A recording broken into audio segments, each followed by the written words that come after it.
சேலம் மாவட்டம் சங்ககிரி சட்டமன்ற தொகுதியின் திமுக வேட்பாளர் மணிகண்டன் சங்ககிரி கிழக்கு ஒன்றியத்தில் கிராமமாக சென்று தீவிர வாக்கு சேகரிப்பில் ஈடுபட்டார். கடும் வெயிலையும் பொருட்படுத்தாமல் திறந்தவெளி ஜீப்பில் பிரச்சாரம் மேற்கொண்டவர் திமுக அரசின் சாதனைகளை எடுத்துச் சொல்லி உதயசூரியன் சின்னத்திற்கு ஆதரவு திரட்டினார்.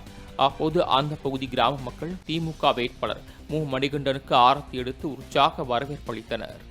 திராவிட முன்னேற்ற கழக தலைவர் அவர்கள் உங்களுக்காக பார்த்து கண்ணும் கருத்துமாக செய்து கொடுத்திருக்கிற திட்டங்களை எண்ணி பாருங்கள். மகளிருக்கு இதுக்கு முன்னாடி எத்தனையோ பேர் முதலமைச்சராக இருந்திருக்கலாம், ஆனா யாரும் 1000 ரூபாய் மகளிருக்கு உரிமை தொகை வழங்கல.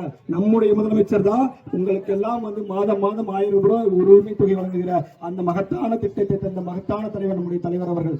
அந்த மகத்தான திட்டத்தினுடைய இப்போ மீண்டும் திராவிட முன்னேற்ற கழக ஆட்சி அமைந்தவுடன் 1000 ரூபாயை 2000 ரூபாயை உயர்த்தி